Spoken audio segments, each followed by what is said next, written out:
श्री शिवाय नमस्तुभ्यं।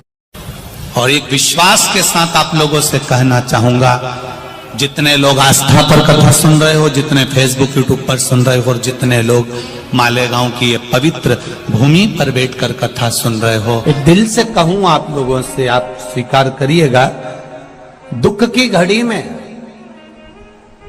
कोई आए चाहे ना आए, अगर आपने दिल से, कर्जा हो गया, समस्या विकट हो गई, तकलीफ बढ़ गई, दुख बढ़ गया, आप शंकर भगवान के मंदिर में जाकर, ये जरूरी नहीं है कि आप सीहोर आए या कहीं जाएं, आप तो आपके घर के पास में जो शिव मंदिर हो, उस मंदिर में एक लोटा जल चढ़ाना चालू कर दो, और धीरे धीरे दुख काटना प्रारंभ कर दो।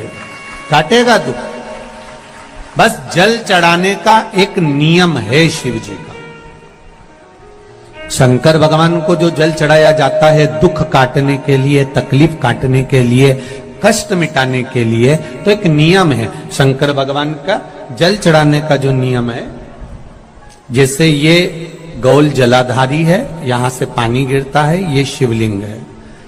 ये दो जो भगवान का पानी जहां बहकर जाता है ये गोल में से, तो यहां जो स्थान है, ये सीधे भाग पर गणेश जी विराजमान है, लेफ्ट भाग में कार्तिकेय जी है, बीच में एक मोटी सी लाइन होती है जहां सुख सुंदरी है।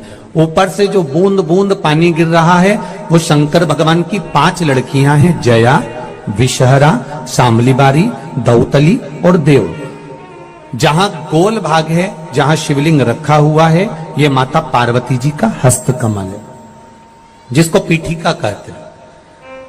महाराज, जल चढ़ाने का नियम है, जब हमारे ऊपर दुख होता है, तकलीफ होती है, कष्ट होता है, बड़ी दिक्कत परेशानी होती है, तो हम जल चढ़ाते हैं। तो उस जल को चढ़ाने का नियम है, पहले गणेश जी का स्थान, कार्तिकेय का स्थान, अशोक सुंदरी की जगह, फिर माता पार्वती की पीठिका, उसके बाद जलाधारी को स्मरण कर कर जल धीरे धीरे शंकर भगवान पर छोड़ा जाता है।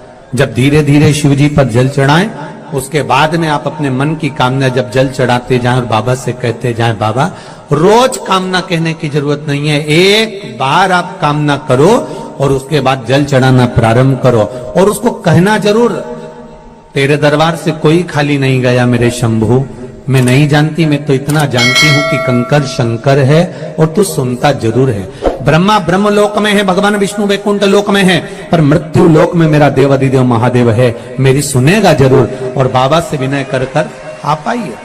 जल चढ़ाने का नियम, अगर दुख है, तकलीफ है, कष्ट है, तो ऐसे चढ़ा दो, और अगर मन कर रहा है डायरेक्ट शिव जी पे चढ़ाना हो तो तुम्हारी मर्जी है, उसमें कोई मना नहीं। शिव तत्व किसको कहते हैं? शंकर का गुणगान, शिव का स्मरण, भगवान शंकर का मंत्र जाप किसको कहते हैं? ये वही समझ सकता है जिसके भीतर शिव समाया होगा।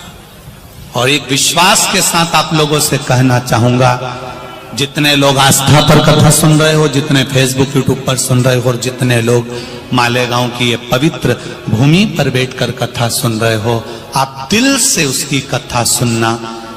इस वाणी का, इस व्यासपीठ का एक शब्द हो सकता है, हॉस्पिटल में पड़ा हुआ कोई व्यक्ति, कर्जे में डूबा हुआ कोई व्यक्ति, गलत व्यसन में पड़ा हुआ कोई व्यक्ति को आपके द्वारा निकली हुई वाणी से भी बाहर निकाल सकता है।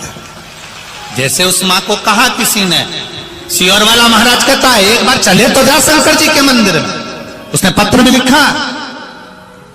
जब वो सीहोर वाला महाराज कहता है, चिल्ला चिल्ला कर कहता है, एक लोटा जल सारी समस्या का हल, तो जा।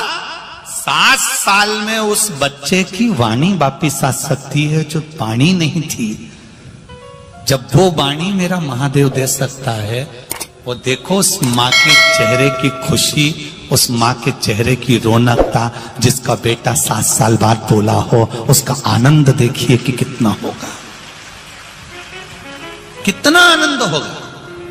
एक बात और अच्छे से समझ लीजिए, जो बच्चे चिड़चिड़े होते हैं, चाहे घर में बेटे हों, बहुएं हों, सास हो, ससुर हो, परिवार में छोटे छोटे बच्चे हों, चिड़चिड़ प्रवृत्ति करते हों या चिड़चिड़ा स्वभाव हो, जरा जरा सी बात में क्रोध आ जाता हो, बोलने का भान नहीं रह पाता हो, शब्दों के बाण चलते हो, तो महाराज प्रदोष के दिन, प्रदोष काल में बेलपत्री के पेड़ के नीचे एक जो पत्ता आपके पास में हो, पान का मिल जाए तो पान का, पीपल का मिल जाए तो पीपल का, बेलपत्र का मिल जाए तो बेलपत्र का, उस पत्ते पर मात्र थोड़ा सा शहद और 7 दाने चावल के रखकर घी का दिया लगा दो महाराज, और थोड़ा सा जल हाथ की अंजलि में लेकर भगवान देवाधिदेव महादेव का स्मरण कर कि इस बेलपत्री के वृक्ष के नीचे माता लक्ष्मी, पार्वती, सरस्वती विराजमान है। इसी बेलपत्री के पेड़ के नीचे मेरे देवाधिदेव महादेव का 12 ज्योतिर्लिंग का स्वरूप प्रकट है।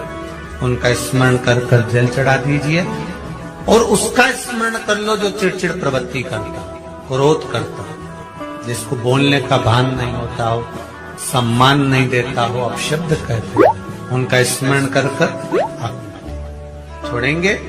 एकदम एक प्रदोष करेंगे, दूसरे प्रदोष तक तो आपको कोई दिक्कत ही नहीं। 2-3 प्रदोष कर देखिए, बाबा कृपा करें।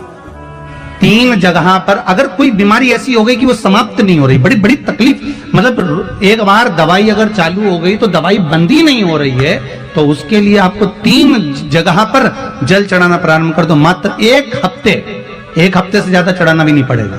जैसे 1 हफ्ते आप टेबलेट लेते हो, गोली लेते हो, 1 हफ्ते चढ़ाना प्रारंभ कर दो। सबसे पहले बेलपत्री के पेड़ के नीचे क्या करना है, जल का पात्र लेना है, उसमें 2 दाने चावल के डालना, 2 दाने अक्षत के डालिए।